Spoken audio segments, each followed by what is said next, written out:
ves tú físicamente, pero que capta un momento, ¿no? Un momento en el que inclusive la sombra de la hoja del árbol se proyectó y genera algo muy interesante en ese momento que resalta algún detalle que a lo mejor tú no lo viste cuando pasaste por ahí. Y también la sensibilidad de quien da el clic en el momento oportuno, ¿no? Eso es una buena fotografía, al final de cuentas. Sí. Listos, ya estamos por empezar en vivo. Si me dan unos 3 minutos para poder compartir los links. Sí, claro. Muy bien. No, estoy totalmente de acuerdo contigo, Aldo, porque precisamente te digo algo. La misma foto que yo pues, voy a publicar ahorita, por ejemplo, si yo ya voy 3 meses después, ya no sale igual. Exacto, sí. Ya no sale igual, por muchas condiciones climatológicas, ya tiene otro color, el repellado, ya se le cayó una parte, hasta hay o basura incluso, ¿no? No, o sea, es miles de cosas. La nube que pasa o la forma como el sol proyecta el rayo en ese momento. Sí, eso es de las cosas que nosotros vimos en este ejercicio. También que precisamente después de cuando ya tenemos el resultado de las propuestas, bien difícil poder decidir cuál era el ganador porque todas estaban espectaculares y había edificios que pasabas por ahí todos los días y que nunca los apreciabas como en la fotografía, ¿no? Eso también es bien súper interesante porque lo ves con otra perspectiva. La sensibilidad, insisto, de quien hace el clic es otra cosa también. Son dos cosas interesantes. Momento de que lo plasmas y la sensibilidad de quien lo hace para determinar el momento.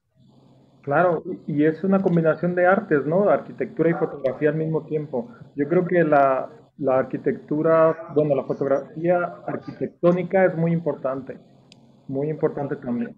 Totalmente de acuerdo. Por eso me interesaba mucho este tema, aunque habla de arquitectura vernácula, pero la mezcla de estas dos artes yo creo que es súper importante y se complementan muy bien. Sí, exacto. Me están diciendo, Aldo, que creo que ya estamos en vivo. Sí, ya estamos en vivo, ya no estamos esperando que nos diga Nancy que ya. Ya estamos en vivo y nos agarraron en una conversación aquí.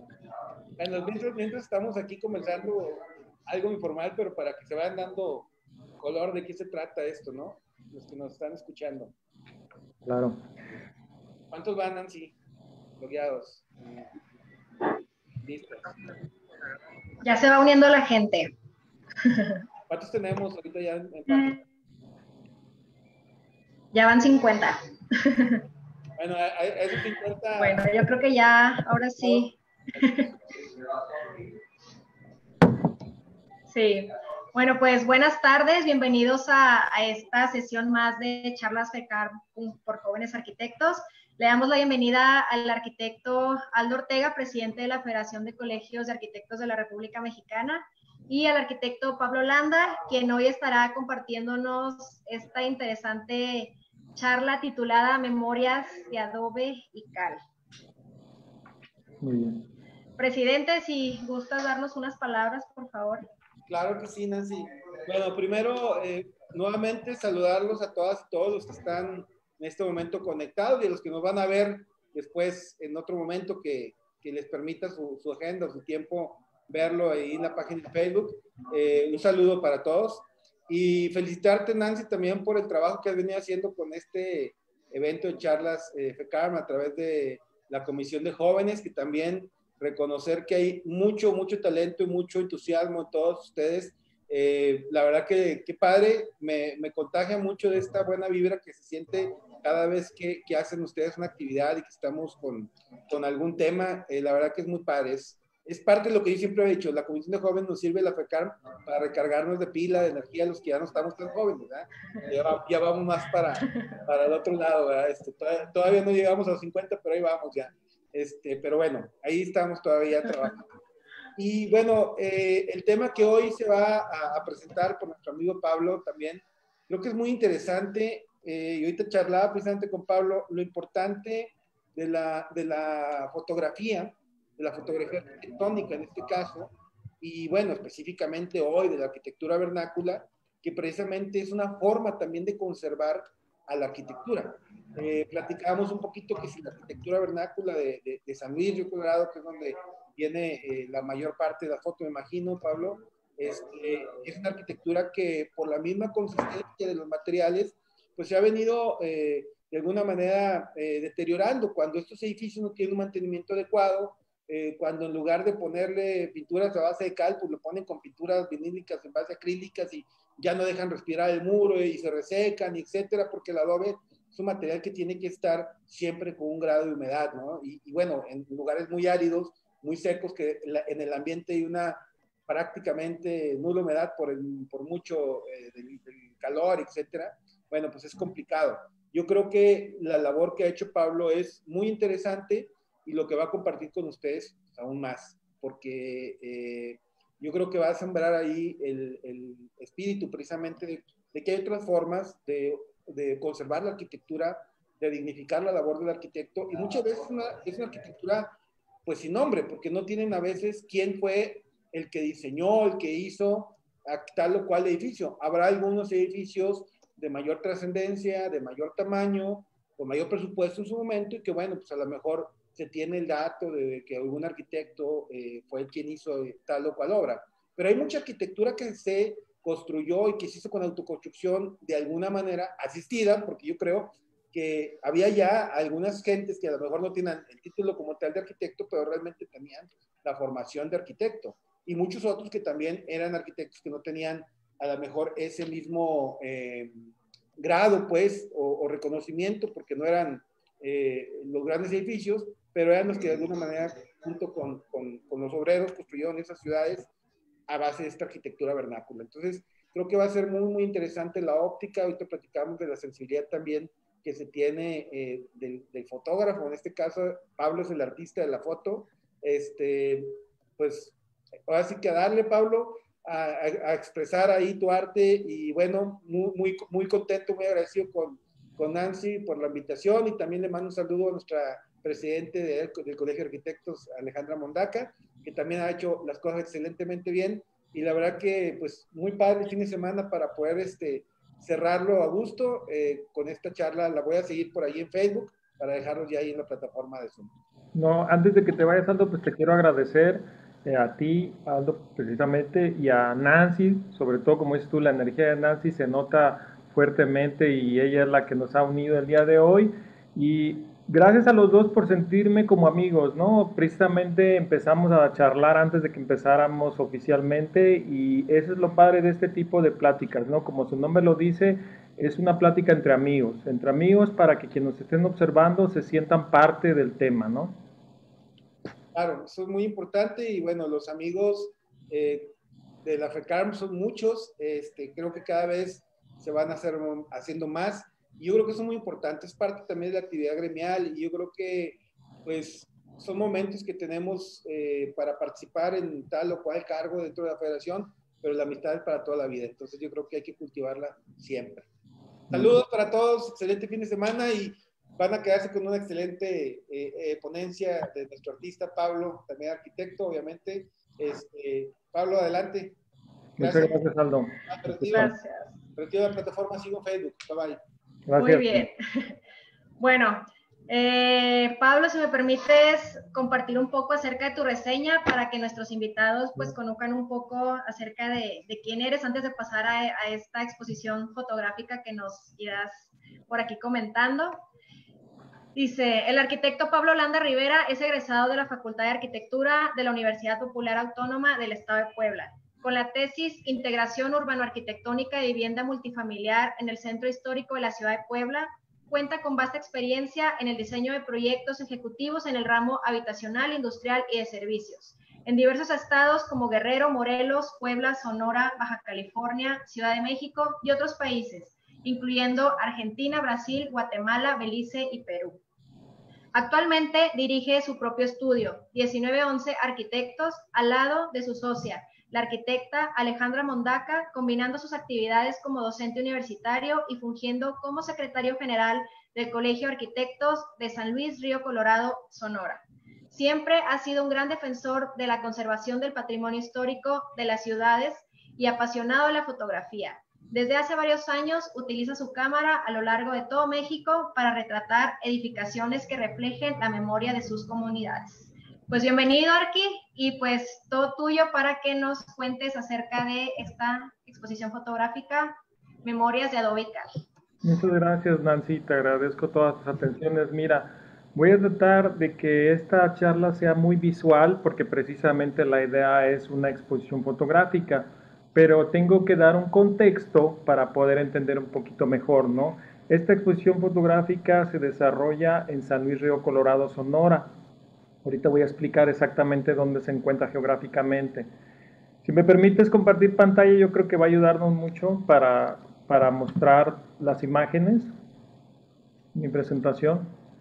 Antes que nada, quiero aprovechar precisamente para platicar que esta es una invitación por parte de la coordinadora de jóvenes arquitectos, la arquitecta Nancy Cecilia Lin, como habíamos comentado ya con el presidente Aldo, que era una serie de charlas organizadas por jóvenes arquitectos, pero siempre me preguntan cómo estamos organizados los colegios de arquitectos y quiero aprovechar para mostrar en la pantalla cuál es la organización general. Primero que nada, existe una federación de colegios de arquitectos de toda la República, con nuestro presidente que me hizo el favor de presentarnos hace rato, el arquitecto Aldo Paul. Este tiene el nombre de FECAM. Después de esta organización que es federal, existen varias regiones en el país. Una de ellas, a la que pertenezco yo, es la región 6. La región 6, que es la región 6 de FECAM, que a su vez es la Federación Estatal de Colegios de Arquitectos del Estado de Sonora. En este momento el presidente es el arquitecto Uriel Neri Martínez y gracias a su coordinación hemos trabajado muy bien todos los colegios del estado, ¿no? Se ha notado ese ímpetu también gracias a su fuerza coordinadora, ¿no? Y al final de este organigrama, pues nos encontramos nosotros, el Colegio de Arquitectos de San Luis Río Colorado, ¿no? En este caso, la presidenta Alejandra Mondaca Fimbres. Te agradezco que me hayas dejado tener un momento para poder explicar esto, para que también cuando vean estas siglas, aquellas personas que no son arquitectos puedan entender un poquito más cuando hacemos esos pronunciamientos, ¿ok? Entonces, bueno, voy a continuar ya con la presentación en realidad. Bueno, el motivo de mi presentación y el título se llama Memorias de Adobe y Cal. ¿Por qué se llama así? Se llama así por los materiales constructivos característicos de la arquitectura vernácula de San Luis Río Colorado, Sonora. El Adobe y Cal fueron los sistemas constructivos principales. Ahorita los voy a explicar un poquito mejor. Quiero aprovechar para agradecer a la curadora Melissa Martínez, que fue quien me apoyó con las imágenes y todo lo que voy a presentar el día de hoy. Bueno, antes que nada, como te decía Nancy, debo de platicar un poquito del contexto, ¿no? Yo nací en Iguala Guerrero. ¿Por qué pronuncio esta parte, no?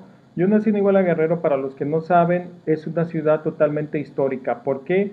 Porque es la cuna de la independencia. Ahí se fraguó el Plan de Iguala, en donde oficialmente por primera vez se decretó la independencia de México totalmente, ¿no? Entonces, yo vengo de una ciudad histórica y de ahí nace mi amor por el arte histórico. Posteriormente yo estudié en la UPAEP, que se encuentra en Puebla de Los Ángeles. No necesito explicarles mucho, es una ciudad fantástica, tiene un centro histórico increíble y pues tengo que platicar esto porque mi universidad se caracteriza por promover esta vocación por la rehabilitación y la restauración de edificios antiguos, ¿no? Al ser una ciudad tan antigua, Puebla de Los Ángeles, la universidad nos da las herramientas para tener los conocimientos prácticos de cómo desarrollar una restauración arquitectónica, como comentó el arquitecto Aldo anteriormente. Cuando uno tiene que intervenir en una construcción antigua, no puede combinar sistemas constructivos nuevos con los antiguos porque precisamente chocan, ¿no? Entonces, se necesita conocimiento para poder hacerlo. Me gusta mucho esta frase del doctor Salvador Díaz Berrio, que fue un gran profesor perteneciente a Lina. Esta frase lo dijo en 1990, y dijo que el patrimonio cultural comprende todas las acciones surgidas del alma popular y todo el conjunto de valores que dan un sentido a la vida, ¿no? El lenguaje, ritos, creencias de una comunidad.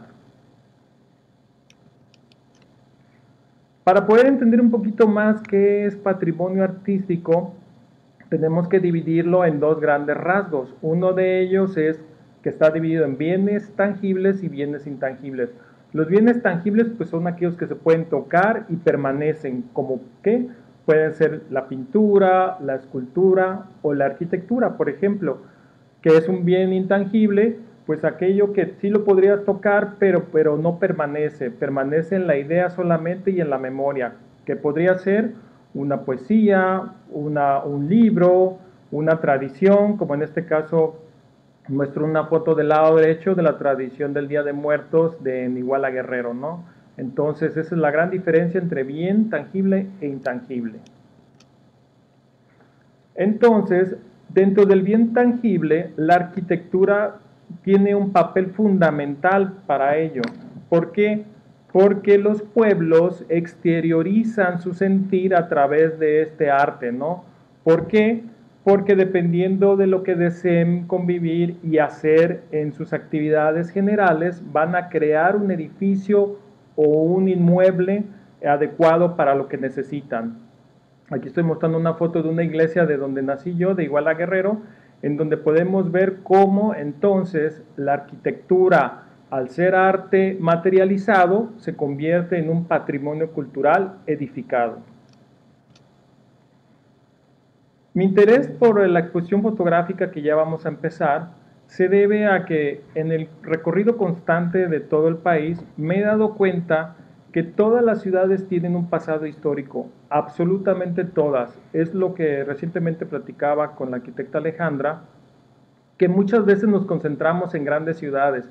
Siempre hablamos de Guadalajara, del Distrito Federal, de Monterrey, que obviamente tienen un pasado histórico sensacional. También hablamos muchas veces de pueblos mágicos, como San Miguel de Allende, por ejemplo, pero muchas veces nos olvidamos de que cualquier ciudad, por más pequeña que sea, puede tener un pasado histórico interesante si escarbamos.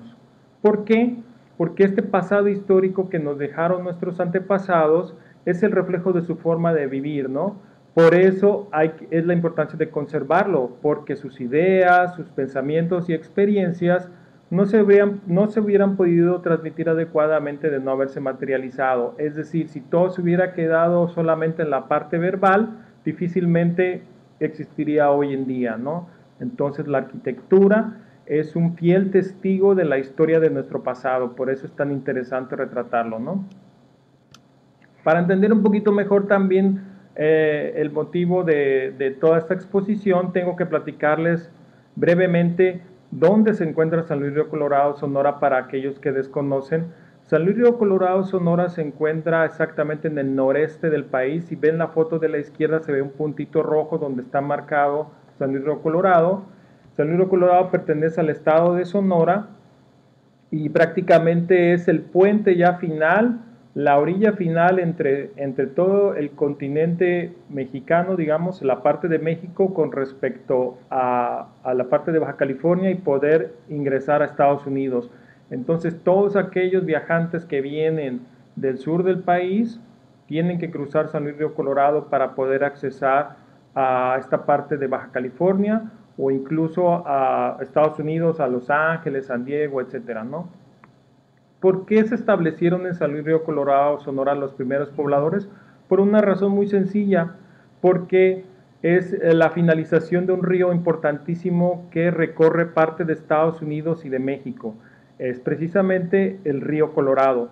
Del lado derecho estoy mostrando un mapa en donde se ve cómo el río Colorado viene desde Denver, desde el estado de Colorado, perdón, desde Denver, Colorado, y cruza los estados de Utah, Nevada, California, Arizona, hasta llegar a Sonora. Si logran observar el puntito rojo también abajo, ahí se encuentra San Luis Río Colorado, incluso el delta del río llega al Golfo de California, ¿no? Entonces es un río importantísimo para todo el continente americano. También San Luis Río Colorado es muy conocido por estas dos fotos. Para los que desconocen, la foto del lado izquierdo es el Gran Desierto de Altar. Es un desierto con vistas impresionantes que pueden ser comparados a, por ejemplo, al desierto del Sahara, que es muy, muy grande. También se encuentra la foto de la derecha el Pinacate, que fue un antiguo volcán.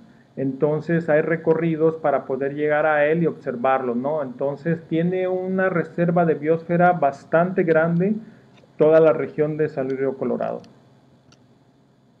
Pero también tiene una característica muy curiosa San Luis Río Colorado. San Luis Río Colorado, según Conagua, cataloga esta ciudad como la ciudad más árida de la República Mexicana.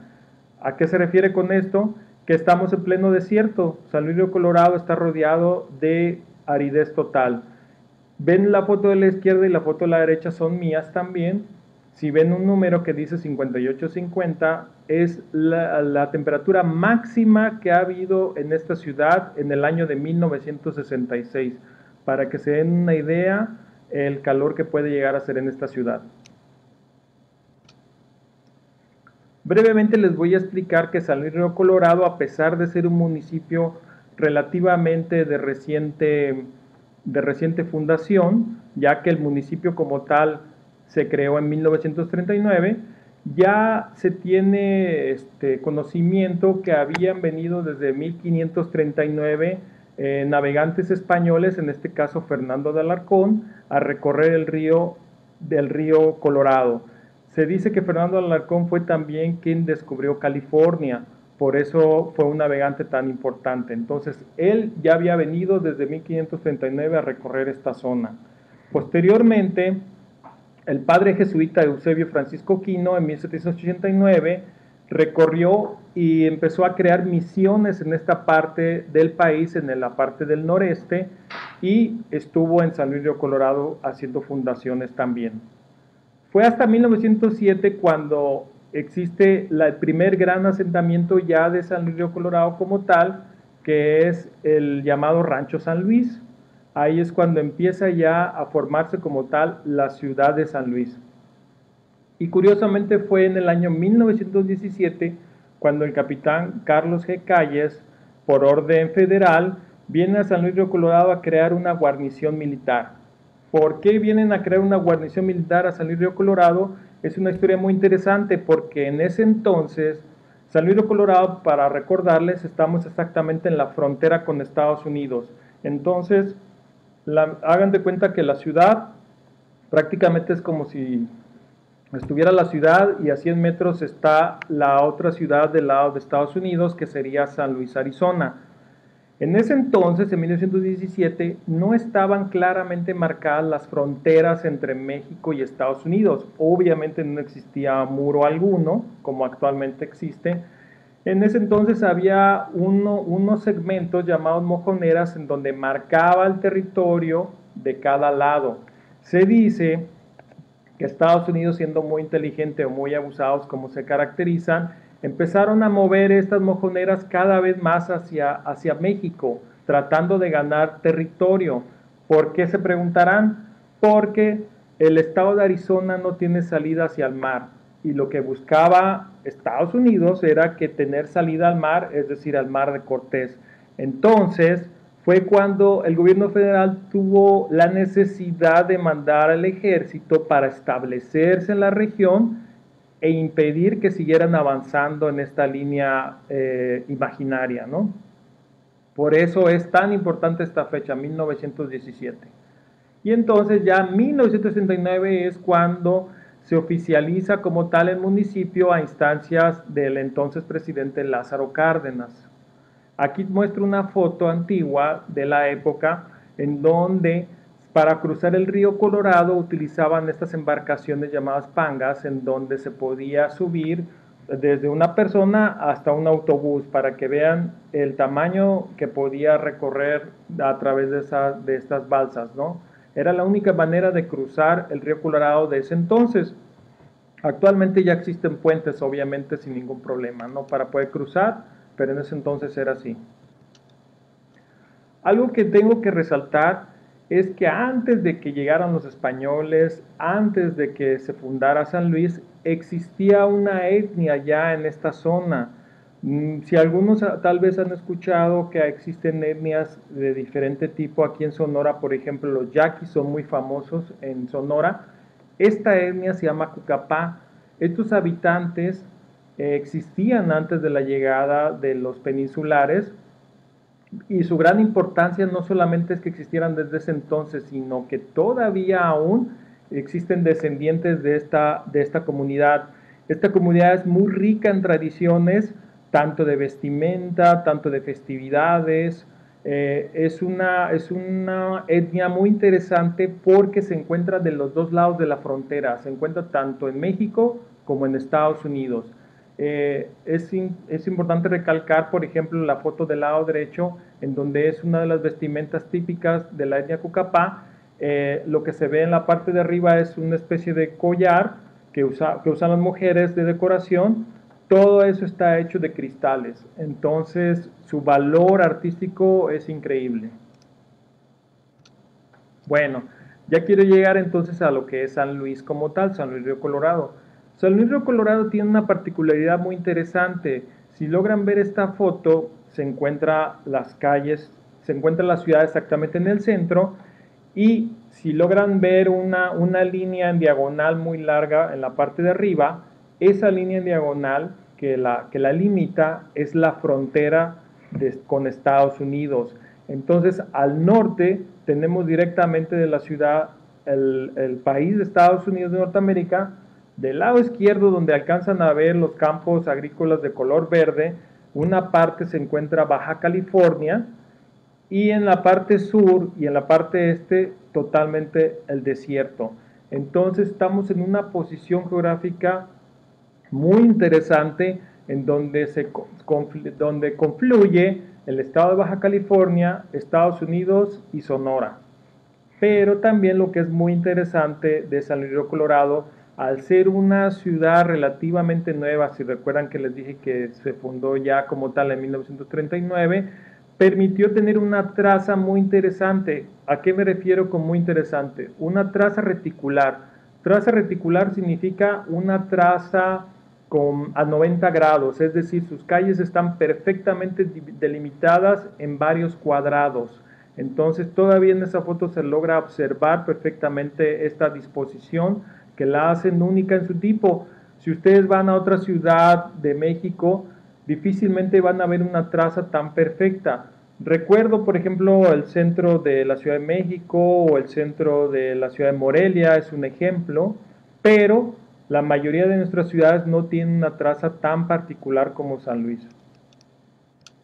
Bueno, San Luis Río Colorado, su característica también muy importante, que es una ciudad frontera. Es una ciudad frontera, por eso pongo la foto del lado derecho en donde ya podemos observar que hay un muro, el muro actualmente que nos divide, y al ser una ciudad frontera se desarrolla un interés mutuo entre Estados Unidos y México muy interesante, porque a veces cuando me platican o me preguntan gente que no vive en la frontera, les es difícil entender un poquito cómo es el movimiento fronterizo, porque la mayoría de las personas piensan que es algo similar a los migrantes que van a Estados Unidos a trabajar muchas veces de indocumentados. En este caso no es así. El trabajador indocumentado cruza a Estados Unidos ilegalmente generalmente, y hagan de cuenta que trabajan ahí y puede pasar años sin ver a su familia o tal vez nunca volver a verla. En cambio, la ciudad frontera se maneja de diferente forma. La ciudad frontera permite trabajar legalmente del lado de Estados Unidos a muchos trabajadores. Entonces, ¿qué sucede? Estos trabajadores todos los días cruzan para trabajar a Estados Unidos y regresan a pernoctar a México. Entonces se realiza un movimiento muy interesante, muy diferente al migrante ilegal común, porque primero que nada el trabajador sanluisino trabaja legalmente y lo hace en Estados Unidos, pero duerme en México, y así es un movimiento diario totalmente durante todo el año, ¿no? Entonces este movimiento hace un flujo de interés mutuo muy interesante, porque también los norteamericanos muchas veces cruzan al lado de México por el interés de que hay muchos productos más económicos.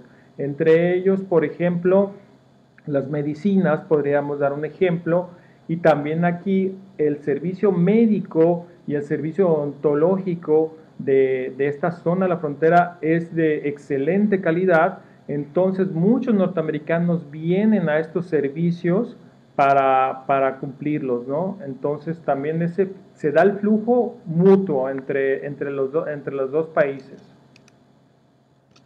Bueno, ya quiero entrar un poquito ya más de lleno a lo que es mi exposición fotográfica. Les quiero mostrar estas dos fotos porque estas dos fotos son una de las razones por qué me gusta tanto San Luis Río Colorado. San Luis Río Colorado, al ser una ciudad desértica, da la oportunidad de que tenga amaneceres o atardeceres de una particularidad muy interesante. Puede llegar a tener tonalidades el cielo que difícilmente tiene otra parte del país. Por ejemplo, si logran ver estas dos fotos, vean las tonalidades que llega a tener el cielo. Inclusive del lado derecho se ven unos tonos magentas, tonos rosas, que precisamente tiene ese nombre del título de la foto, que es Rosicler, ¿no? Eso se le llama ese tipo de color. Rosicler es el tipo de color que es entre magenta y color rosa, ¿no? Entonces, aquí llegando a San Luis me di cuenta que se podían tomar muy buenas fotos del desierto. También me di cuenta que San Luis Río Colorado tenía casas antiguas, si bien es cierto que ya no todas en un excelente estado de conservación, lo que se me hizo muy interesante es que sí conservaban elementos de mucha antigüedad, que es algo que yo le doy mucho valor, porque muchas veces lo que buscamos es cambiar el material. Lo que queremos, por ejemplo, si vemos un material, en este caso de adobe o de cal, lo primero que decimos, yo lo quiero cambiar a block o lo quiero cambiar a un aplanado de cemento, de mortero, y eso para mí es lo que importa, ¿no? Entonces, San Luis todavía tiene muchos muros que no han sido tocados por estos elementos nuevos. Por eso viene el nombre de mi exposición. Estos dos materiales, adobe y cal, fueron los principales materiales de las primeras casas de San Luis Río Colorado. Si recuerdan lo que les comenté, cómo se fundó, etcétera, los primeros pobladores utilizaron esto y estos sistemas constructivos para desarrollar sus casas. Este es un ejemplo de una de las casas que a continuación ya voy a empezar a pasar de una en una de toda la exposición fotográfica. Este es un ejemplo donde se ve perfectamente cómo se conserva en la parte de abajo, todavía se logra ver el adobe y cómo se logra ver todavía el repellado o aplanado sobre el adobe, ¿no? Para los que no sepan cómo funciona el adobe es algo muy sencillo. El adobe simplemente es tomar la tierra o arcilla, combinarla con agua y arena y algo de paja, formar una especie de ladrillos y secarlos al sol.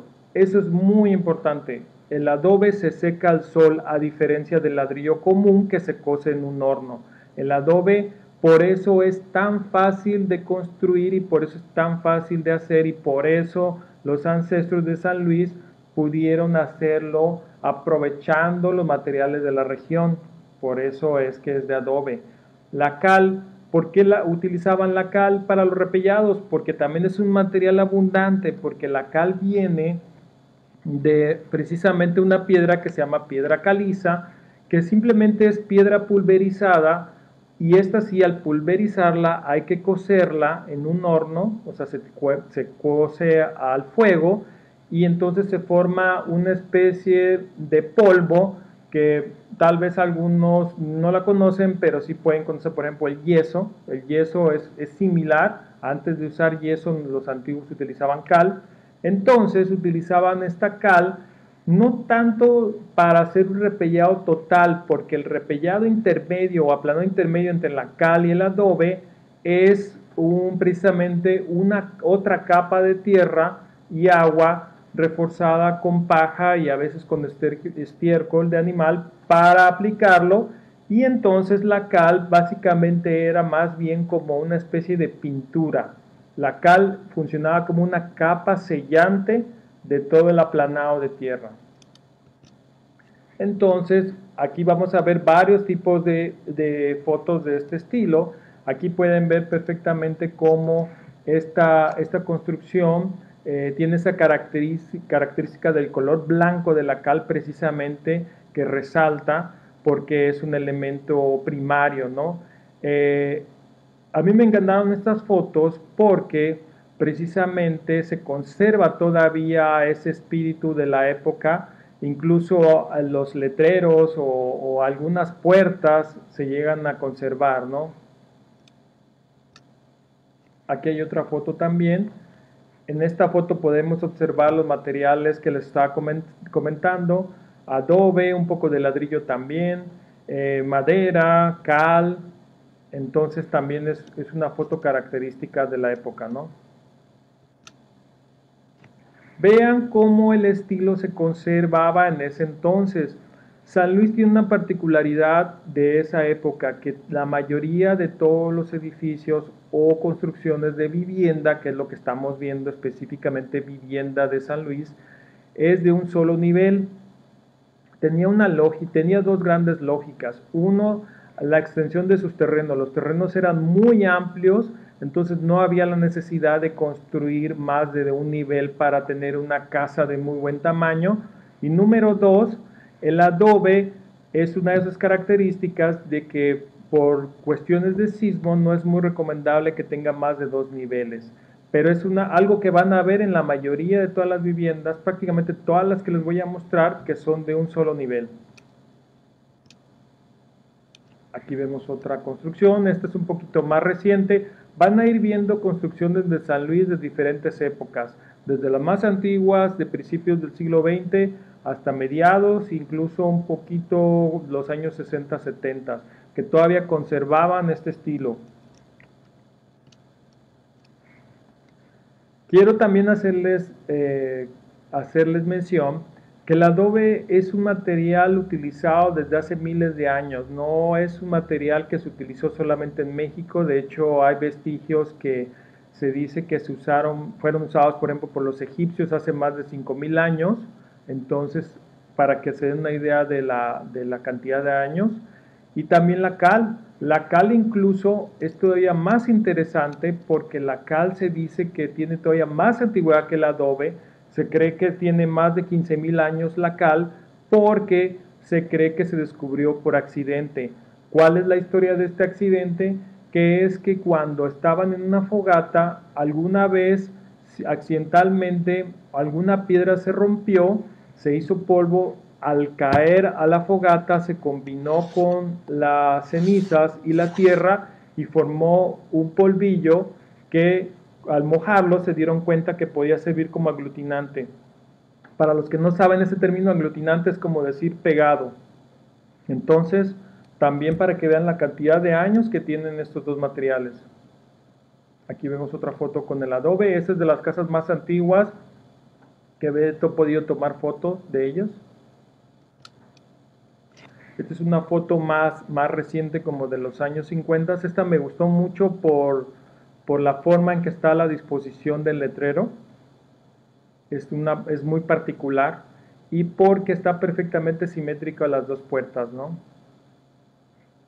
Pueden notar que los muros son gruesos porque es una característica también del adobe, ¿no? Muros gruesos para poder resistir las cargas estructurales, porque cabe resaltar que una de las ventajas del adobe es que no es necesario utilizar ni varilla ni concreto, pero sí se requiere tener un buen espesor en sus muros para poder soportar el peso de los techos, ¿no? Para que se una idea de qué tamaño son los muros son de entre 30, 40, puede haber muros hasta de 60 centímetros de ancho dependiendo la altura. Tiene que ver con la altura de la edificación, el ancho del muro.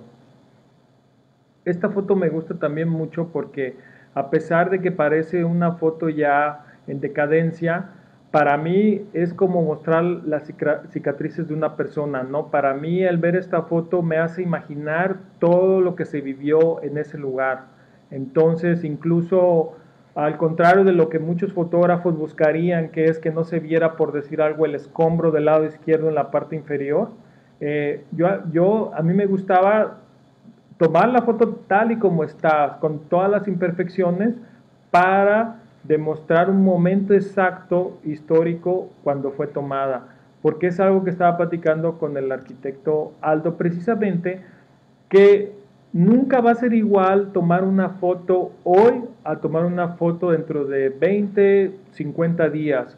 Para que se den una idea, todas estas fotos que yo he realizado a lo largo de estos 5 años aquí en esta ciudad, por ejemplo, si tomo esta foto que tomé que tenía el muro color rojo, he pasado posteriormente por este lugar, no sé, he pasado un año después, ya no se encuentra igual, tiene otro color de pintura, le falta alguna columna, le falta algún elemento característico, ya no es la misma foto, por eso es la importancia de conservar una foto del momento exacto.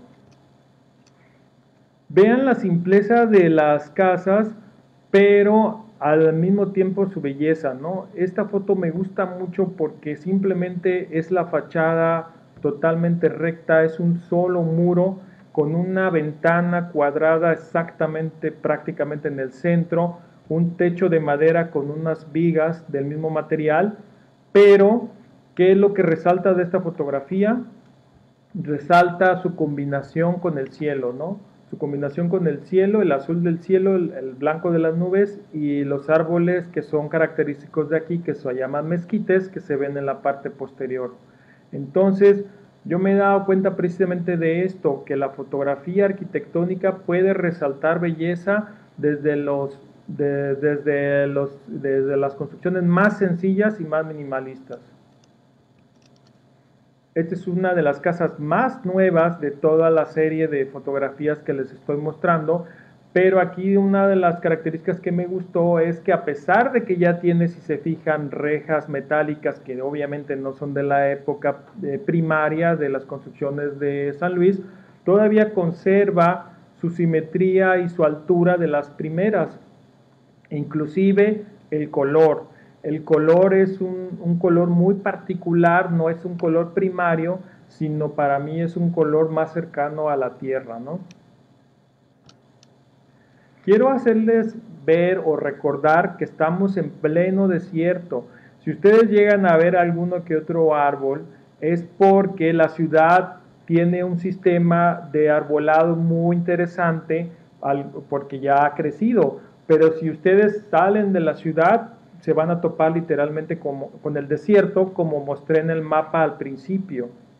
Aquí es una foto que me gustó mucho por la hora del día que lo tomé, ¿no? Ya era una hora que no era un atardecer al 100%, pero si se fijan, la luz de los rayos del sol del lado izquierdo enfocan, digamos, la ventana del lado derecho, ¿no? Entonces le dio una particularidad muy interesante.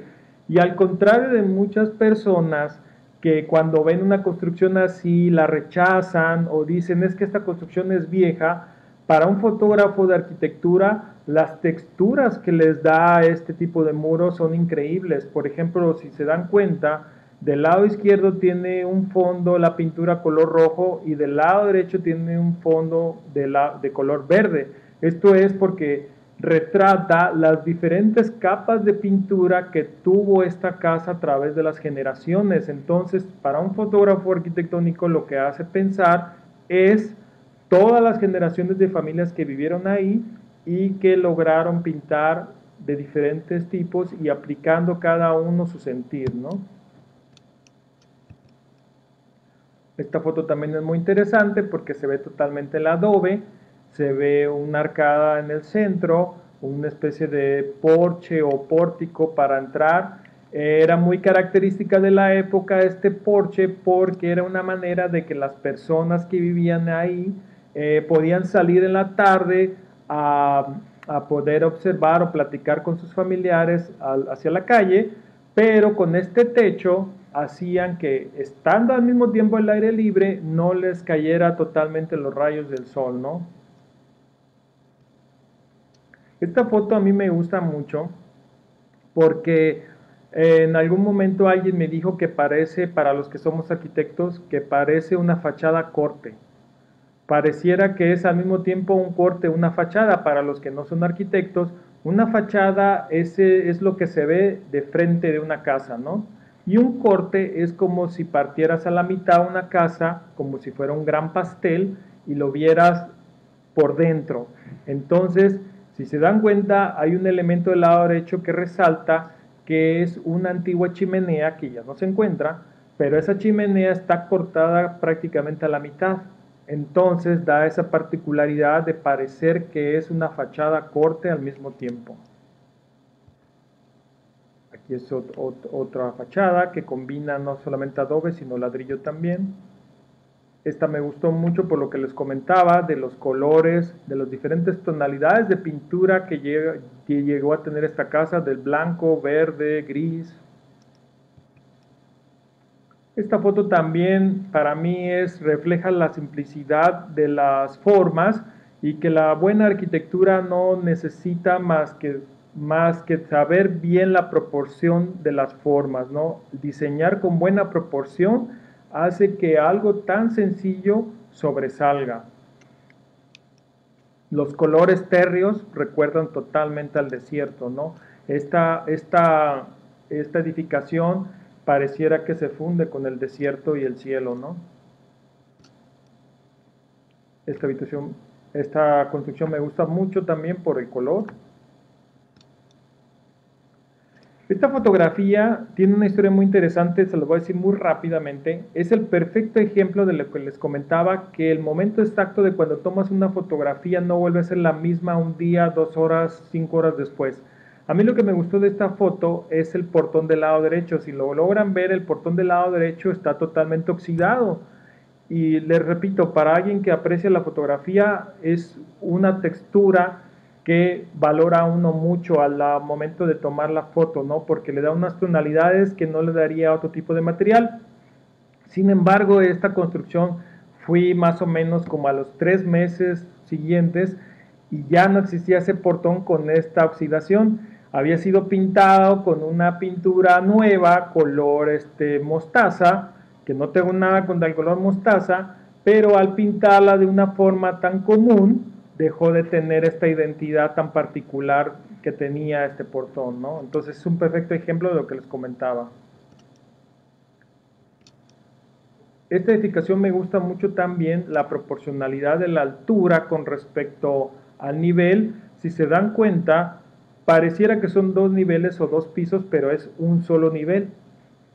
Pero esta altura mayor hace que se vea muy particular por estar en esquina y sobre todo sobresale el porche o pórtico que les comentaba en la casa anterior, que era un lugar donde las personas podían sacar sus sillas y en los rayos del sol ahí se nota perfectamente cómo sombreaba el techo, ¿no? Entonces se permitían unas corrientes de aire por la arcada para poder refrescar. También me gusta mucho esa foto porque también se logra ver los bloques de adobe del lado derecho. Es otra foto, también donde se ve incluso techos de madera. Este techo de madera que prácticamente se está cayendo, para mí le da identidad.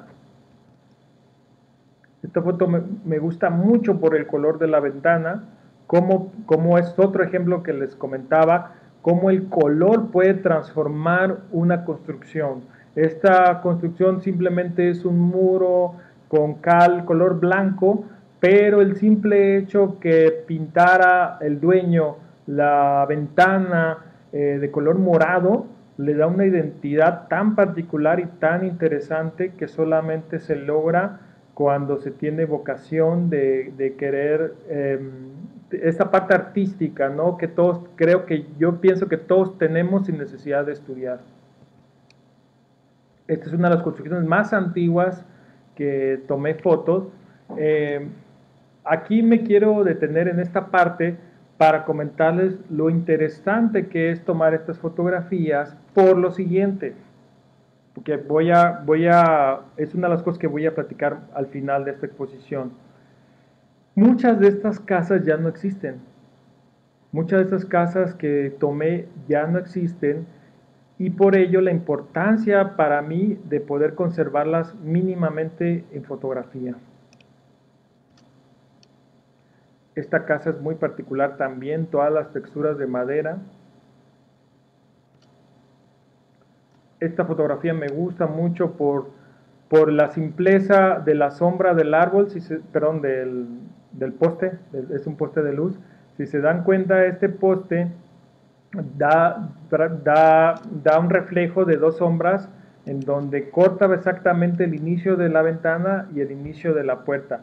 Ya ni se diga el color rosado o salmón que le dio el toque a la puerta y a la ventana, un color muy bonito que combina perfectamente con el color blancuzco del muro, ¿no? Otro ejemplo de la simplicidad de las formas, pero con su belleza en proporciones. Este me gusta mucho por el letrero. El letrero es muy particular y cualquiera de nosotros al ver este letrero, lo primero que nos imaginamos es nostalgia u otra época, ¿no?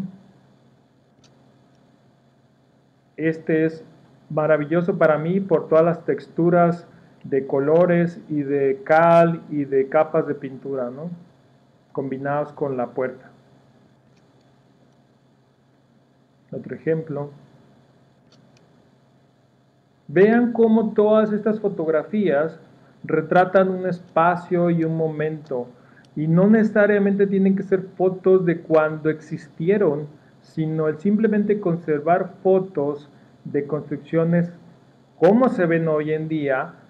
Para mí se me hace muy interesante porque precisamente es como retratar la memoria de quienes vivieron ahí. Esta foto me gusta muchísimo porque tal vez sea la foto que más valoro de toda mi exposición. Ustedes se preguntarán por qué. Aparte de que es una foto que me encanta, cómo se ve los materiales y la textura, es una de las construcciones más antiguas que existían en San Luis y que hoy en día ya no se encuentra en pie. Entonces la importancia de conservarla no solamente físicamente, sino en fotografía.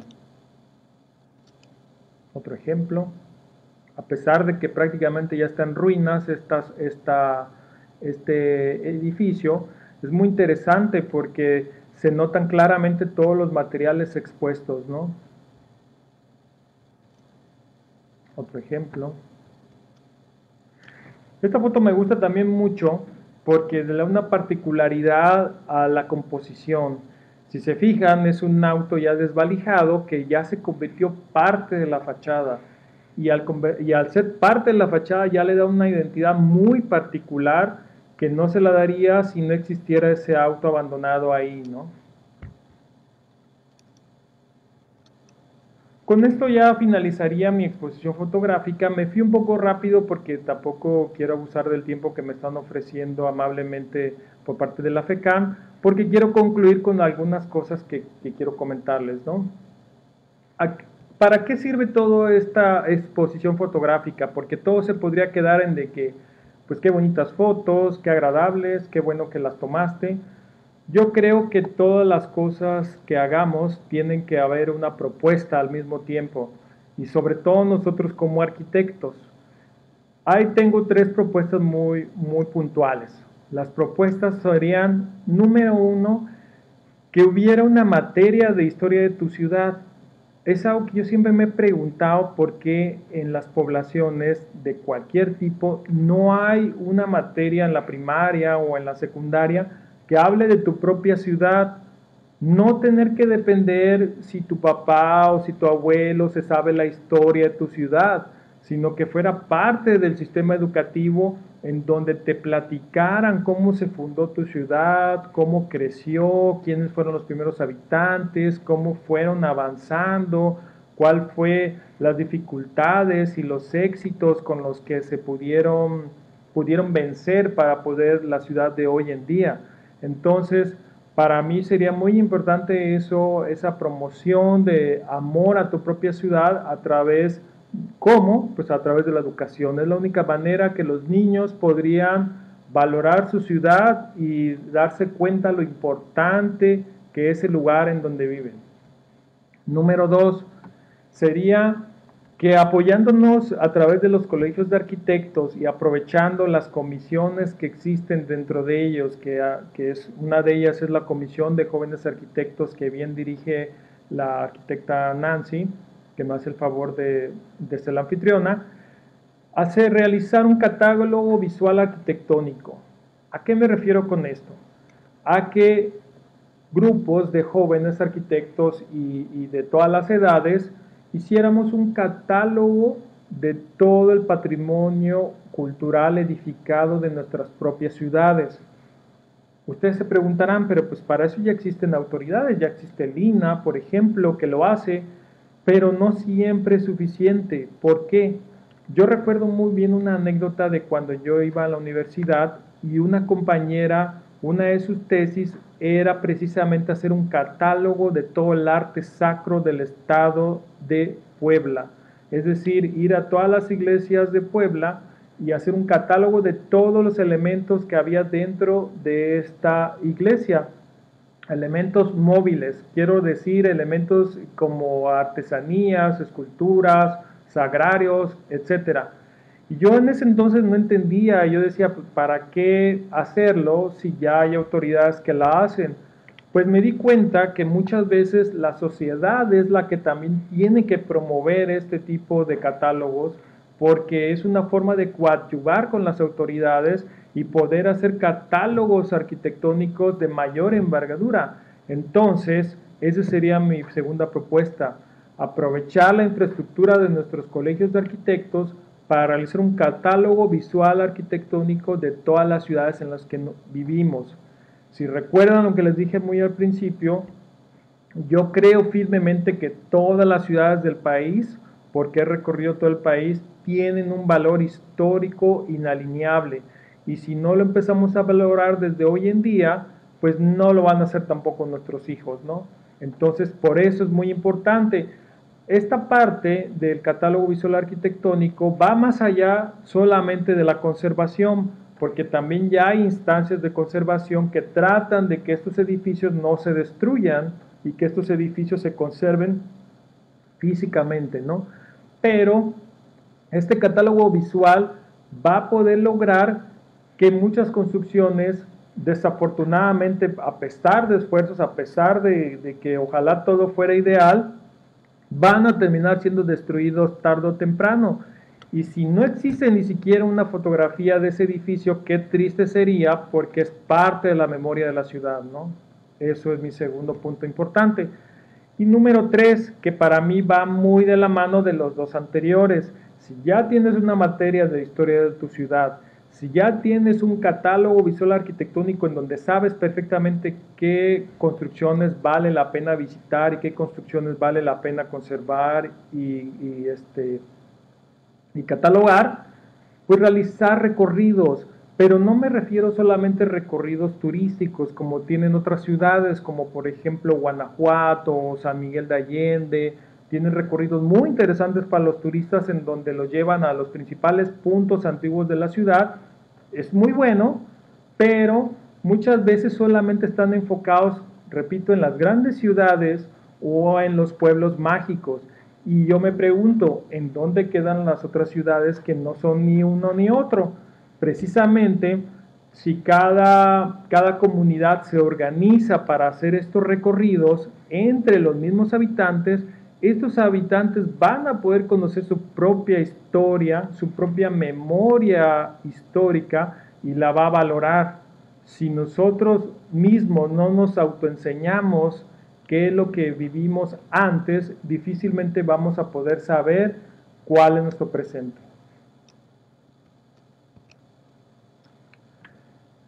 Y eso prácticamente es mi conclusión de hoy en día, ¿no? Esta foto es mía también, es una foto que tomé en el centro de la ciudad, en el parque principal del Parque Benito Juárez, aquí en San Luis Río Colorado, en donde pueden observar a unos niños y unas palomas que están emergiendo, ¿no?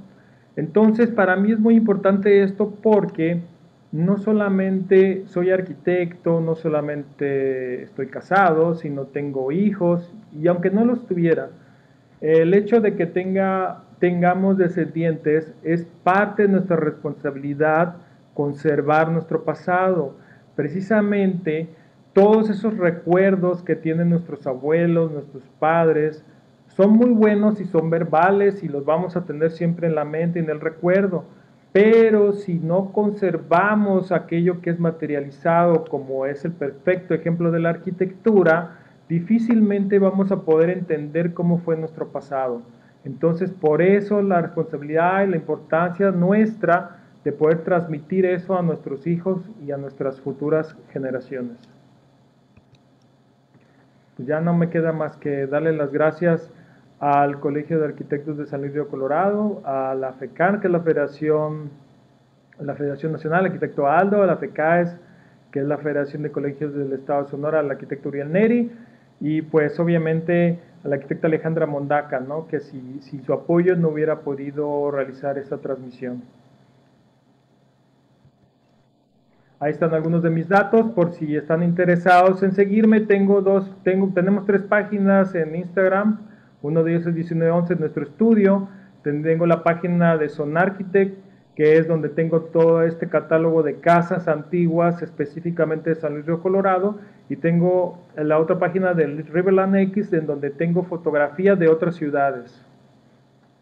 Sería todo, Nancy. Muchas gracias. No, gracias a ti, Pablo. Ha estado excelente esta charla, el podernos transportar a través de todas las imágenes que nos fuiste mostrando, como que ya uno se va posicionando en el sitio, imaginándose la historia del lugar y demás. Y bueno, por aquí quiero comentarte algunos de los comentarios que están poniendo por aquí nuestros participantes en el Facebook Live. Por aquí comenta Georgina Martínez, dice, una foto es la memoria del pasado y se preserva la historia. Así es. Te mandan saludos, ahora sí que de muchísimas ciudades, desde Guadalajara.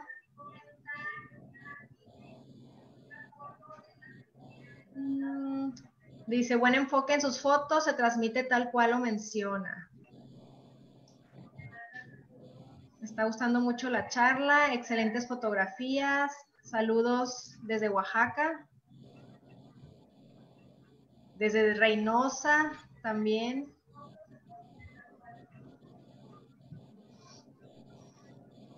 Dice, muchas felicidades por compartir. Y bueno, aquí hay un mensaje muy bonito, dice, hijo, gracias por darnos la gran satisfacción de poder compartir todo esto que te apasiona a través de las imágenes. Mis papás, obviamente. Muy completa la información. Bueno, son muchos saludos y muchas felicitaciones. Estoy buscando si alguien tiene por aquí alguna pregunta para poder compartirla contigo.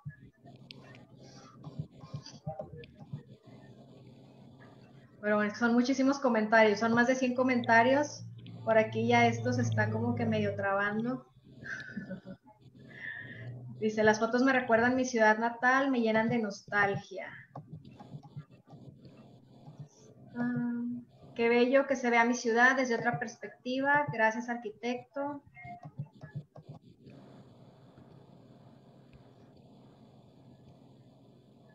Bueno, creo que no hay ninguna pregunta, más que puras felicitaciones para ti, Arqui. No, muchas gracias. Gracias a ti por el tiempo y la paciencia. Y en realidad traté de irme un poco rápido, entre comillas, porque muchos me preguntaban, amigos que tengo que no son arquitectos, que me decían, oye, pero si entro voy a entender porque vas a hablar de arquitectura y yo no sé arquitectura. Y yo les decía, pues no, es que en realidad yo voy a tratar de que sea para todo público, o sea, no concentrarme en cosas técnicas o muy detalladas. Y si fuera por mí, Nancy, yo podría pasarme otras 2 horas platicando, pero pues tampoco se trata de eso. Mira, aquí sí hay una pregunta, dice, ¿cómo sugerirías tú que los niños de primaria pudieran aprender? Los niños de primaria... Sobre el patrimonio, sobre el patrimonio. Como te digo, que se implementara una materia de historia de tu ciudad, así literalmente, porque no se puede dejar solamente... Yo conozco a muchos maestros muy apasionados, yo soy maestro también de universidad, que tratamos de transmitir ese amor a tu ciudad, pero no puede quedarse solamente en un esfuerzo individual, tiene que ser algo ejercido en su totalidad. Y si tú pones una materia como tal, vas a poder concentrarte y transmitir eso a tus hijos, ¿no? Así es.